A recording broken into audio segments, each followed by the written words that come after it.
Good evening, everybody, or good night, or whatever. I don't know what time it is, but Ohio State has put away a 52-21 win over Wisconsin to open Big Ten play in the Horseshoe. This is Snap Judgments live. Bill Landis has returned. I'm here. He's full of juice, ready to break it down. Full of something. Full of something. And that is Jeremy Birmingham. I am Austin Ward. Bill had a long day. This guy is an absolute animal. What do we have here? Oh, save us some chicken tenders there, Mike Bassford. Oh, that looks great. So some of the post-game feast, it's too late. The Buckeyes didn't want to eat it. They've already wound down from this anyway. This game was put away early. It's 28-0. 2 minutes into the second quarter, Paul Chris decided to wave a white flag and punt, and that was pretty much the end of that one. So where should we begin? Like we do every week with the injury situation, or the actual game? Maybe let's talk about the game. Okay. Yeah, let's do that. We'll get to that later. Yeah. So last year, Ohio State entered a portion of the schedule where it just started putting up like 50 points every time it played, and I think over a stretch of games was averaging like better than a point per play. And I was like, this offense is awesome. But then when it played like its best teams, didn't quite look that way. So I'm trying not to get too far ahead of myself. But I feel like we're seeing like the fully realized version of Ryan Day's offense. We've seen bits and pieces ever since he's been here. 2019, I think, was really close. This, with C.J. Stroud as the quarterback and able to attack every single area of the field, this run game with the way it's developing, the offensive line playing the way it's playing, the different formations, the run-pass balance, like this is, in my opinion, the best it's looked since Ryan Day has been here. I don't know if you guys agree with that or not, but that is probably my biggest takeaway coming out of this game is that they looked really good last week against Toledo, and then they built on top of that against what is a better Wisconsin team, a better Wisconsin defense, a really good defensive coordinator, and Jim Leonard, and they were just like a step ahead of him the entire time. I think what made 2019 as close to the fully realized vision of the offense is because that's when Ohio State had NFL tight ends that were producing and playing at an NFL level. They have it now in Cade Stover, and he's making himself an NFL draft pick, and I mean like a real NFL draft pick, not a seventh-round guy. Unbelievable, just the way that he's able to contribute on so many different levels of the offense.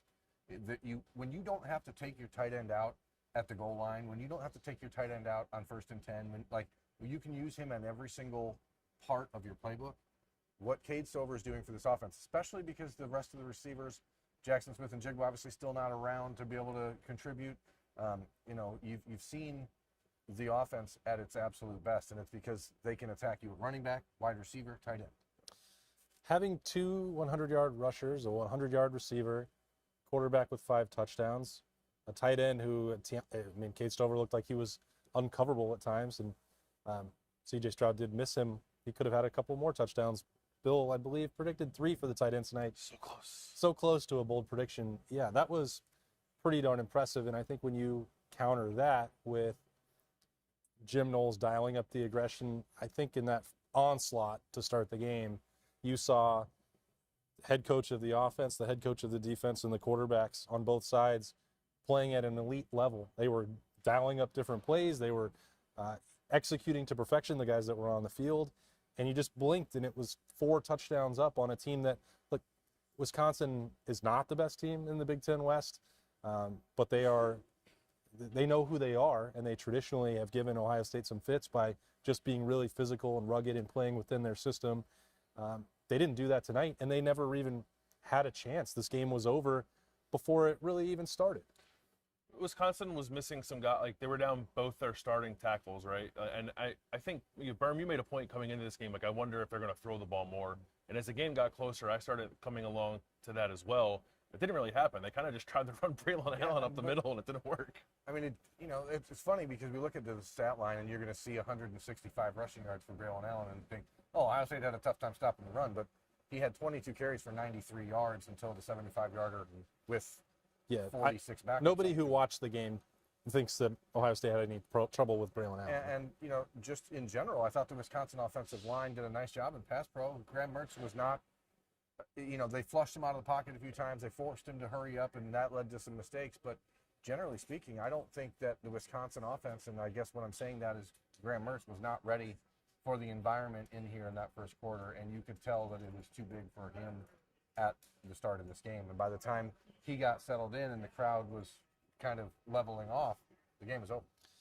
Yeah, and a big part of that is because there were guys at every single level. If I'm going to be critical when Ohio State rotates too much on the defensive line, then I will also praise when I think that they got it right. And early on, Bill, felt like Mike Hall was out there for every snap of significance. Yeah. You saw a lot of JT Tuimoloau, Jack Sawyer, Teron Vincent, and not a lot of subbing. Ryan Day had said on Thursday on the coaches show, you're going to see less of it in the Big Ten. Then they went out and backed that up. They actually did cut down the rotation. They let their best players go dictate that early on and build the lead. And then guess what happens when you can do that? Then you get to put in your backups after the game is already decided. This game was basically over in the first quarter, so like meaningful snaps, I guess, get skewed a little bit. Sure. But it did feel like Teron Vincent and Michael Hall were the tackles until Ohio State felt like it had the game in hand. I'm trying to remember. Maybe Tyleik Williams got in there once or twice, but I feel like we didn't really see Jerron Cage until late. Didn't see Ty Hamilton until, and then again, late is relative, right? But until it was over for Wisconsin, I suppose. That's what you want to see, I think. But well, on the flip side of that, though, they put like Sonny Styles in the game, so it's like they stopped rotating up front, and then it's like, oh, they're mixing in, and then they played a lot of three linebacker stuff. Like they did change some things up. I thought it was fascinating, and I asked Tanner McAllister about this after the game. Like, what are we seeing from this safety room? And it is a defense that is highly prioritizes the safety. It does. So, boy, there's got to be a neater way to say that. Last week we watched as Tanner McAllister and Josh Proctor were essentially healthy scratches. They could have played if they were needed to play last week. They didn't. They knew they weren't going to need them, so they didn't even dress them. Tonight, the two guys that started for them last week in Lathan Ransom and Cameron Martinez were healthy scratches because they're both dealing with things that happened to them in the last week. Cam Martinez has a lower body thing, and Lathan Ransom similar. So like these guys, now you see Kai Stokes and Sonny Styles getting in there. Like it's pretty wild to just think that like they can just sit half of the secondary, pretty much any game. And kudos. I mean, I think the real guy to me that stood out today is Jair Brown, who in his first start, and I mean this kid played like 15 snaps in the previous 3 games, so it's not like he had really been getting a lot of those reps early. He was fantastic. Yeah, so that leads us right into a conversation about the injuries. Lathan Ransom, as you said, I never saw him actually put his helmet on tonight, so he didn't contribute to this. And both starting cornerbacks and the guy that we'd projected as the top rotational guy, all 3 of them did not play. Cameron Brown out. Denzel Burke put a club on his hand and went through warm-ups, and it looked like he might give it a go, then ultimately somebody decided that he wouldn't.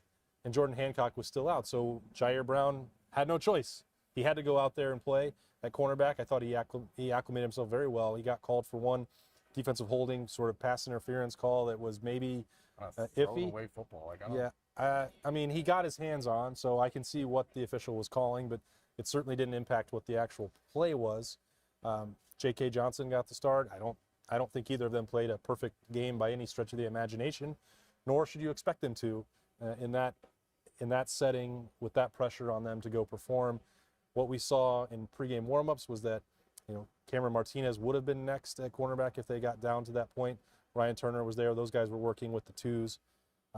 Look, at some point, Ohio State's going to have to get healthy at cornerback. Like, they're playing very well without them, but that's not sustainable. Once you get it, Bill, you said it in the press box. Once Ohio State actually plays somebody who can throw the football, like which they haven't done when yet. does that happen? Well, that's I don't the question, know. is when's We're it not gonna sure happen? when it is, Yeah. but when it does, Minnesota? maybe. In Michigan? Maybe, yeah. Maryland? But you don't want to be living in that world, though. I think it's Maryland when you get there in November. I don't know about that. We expected Michigan State. To be that team, but well, I don't think so. Did you see Tua Tito today? No thanks. I don't know who it is. Like Mike Loxley anger is you can see it rising. Maybe if by the time Penn State's playing well, so this won't happen. But if we got to the Penn State game and Drew Aller was somehow playing for them with their receivers, maybe that's the answer to that question. But truly, I guess it's good for them that I don't think what we all perceive to be their weakness at the moment, or at least a fairly notable vulnerability, won't get tested. Even today, like I thought for sure that once we got that news that like a freshman and a guy who's basically not played all that much, we're going to start a corner, that Graham Mertz, who seems like a somewhat capable quarterback, might try to test those guys, and they didn't attack them. Now, if moving forward that's the situation, I would like to think that any offensive coordinator, like worth the money that he makes, would try to attack those guys too. But honestly, like, is it going to be Rutgers? No. Is it going to be like, it's not going to be Michigan State? So I don't know what's going to happen. Right. I mean, obviously, Bobby Ingram, the Wisconsin offense coordinator, probably would have liked a little bit more leeway to know that both these guys were going to be out. But once you get into the game, I think you have good receivers. Tamari DK is a good receiver. Marcus Allen's a good receiver. They can stretch the field. They only threw the ball downfield, I think, twice in this entire game, like more than 10, 15 yards. They had drawn up a nice one, I think, late in the second quarter, and Mertz just was maybe a fraction late, and Tanner McAllister closed from the middle of the field and shut it down with a big hit. I mean, I think there were opportunities there, and just Mertz isn't quite good enough. Yeah, sure does. Seems like it. So Jaxon Smith-Njigba, we're burying that down here at the bottom. It's unclear. Ohio State's really sort of dancing around if it felt like he re-aggravated the hamstring injury. It certainly looked that way to the naked eye, but again, we're not doctors. But it's also clear that it's not something that, it's not like he's torn in a hamstring or something. He's out here walking around normal. He's moving normal. He just maybe can't run full speed. Yeah, so Ryan Day said, that's first and last comparison to Berman, Jaxon Smith-Njigba that we'll make ever on Snappy Jays. But Ryan Day said, and take it for what it's worth at this point, where the availability report seems to be a dartboard and made up and not really worth the email we get. But Ryan Day said, shut him down for this week. They expect or would like him to practice on Tuesday. They will reevaluate for Rutgers. But guess what? You don't need Jaxon Smith-Njigba to beat Rutgers. So is there, sorry to cut you off, but is there, like on Tuesday when we talked to Ryan Day, is there a why did he play against Toledo question that needs to be asked? I think there does need to be. Okay. Because, and I don't remember if I said this in the pregame to Berm or not, if you're going to say we're not taking risks with guys and we're going to wait till they're 100%, especially someone Jaxon Smith-Njigba's caliber, I think it's fair to say he was not that last week. Do you have to take his word at it? It's a hamstring. It's not like you can I take don't know. A picture of it and be like, well, there's still this much more to go. I mean, it's if he feels like he's good enough to play, then I think you have to let him and hope that he understands his body better than anyone else. I mean, I'm sure there's some sort of test you do to be like, how flexi-gumby is your hammy? But I just feel like how gumby is your hammy? How flexi-gumby is your hammy? Boy, yeah. Like I said, we're not doctors.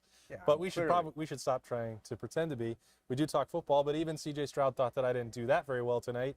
I cleared the air. So I was asking the question to Ryan Day, tongue in cheek, and as a compliment that C.J. Stroud's standard is so high, and I made the air quotes. I said, "This is what he can do on an off night." Well, C.J. couldn't see that. Then he looked around the corner and he said, "Did you ask that question?" And I said, "Yes." And he said, "Okay, cool. I threw 5 touchdowns." Did you tell him that he only completed 63% of his passes and threw an interception? I talked to him twice after that, and I said, "CJ." So first I asked him in the press conference. I said, I know you didn't enjoy it, so you can have your response here. And then I talked to him. I went down the stairway with him a little bit and said, "I just want you to realize that I meant that as a compliment." And you're like, "You said that I wasn't perfect." And I said, "Yes, you weren't perfect, and you still threw for 5 touchdowns. I was making the same point you did." I think it's crazy. I'm just going to jump in here, Bill. Like, Ohio State had more players who had rushing attempts tonight than they had receivers who caught passes, which I can't remember the last time that's happened here. Only 4 guys caught passes tonight. Well, part of that is because he didn't have his best stuff tonight. He was sailing things a little little high, bit. I mean, and again, not every night's going to be perfect. And if the standard is you're not perfect, but you completed 63% of your passes and you threw 5 touchdowns and you threw for 300 yards and your offense scored 52 points, great. Yeah. Well, and you suck. That was my point. Yeah. Like, he's really freaking good. But that's what he's established, Yeah. right? I mean, that's the way it is. And when you watch a night like tonight, you can see there's something a little off. I mean, he almost got Cade Stover killed a couple times. Twice. Marvin Harrison once. And Emeka Egbuka once. Got rocked once, yeah. That's part of playing quarterback. Again, Wisconsin's a really good defense. They are technically sound.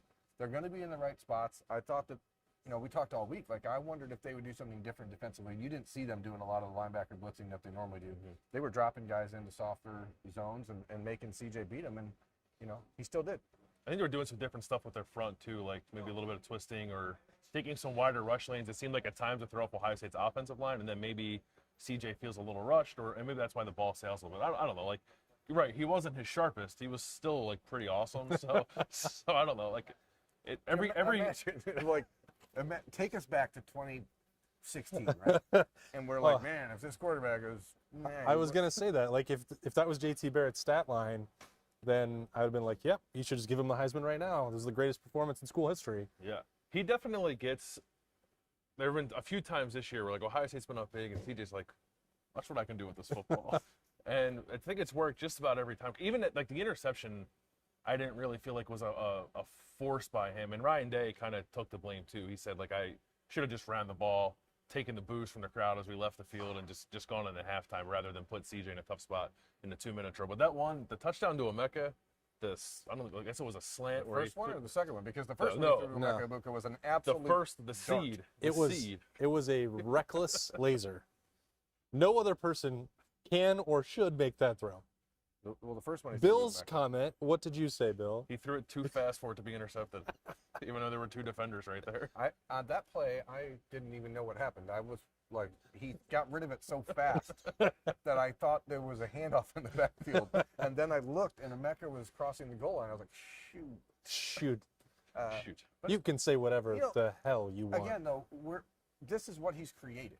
Like, he's Yeah. been so good that the expectations are somewhat ludicrous. And at this point, I start to wonder, like, maybe we need to bump our expectations for Mayan Williams and Travion Henderson, because those two are like, they're having like a I'm going to run harder than you competition, and you can see it in their face on the field. Like, they are both running as if they want to hurt someone, and I personally like it.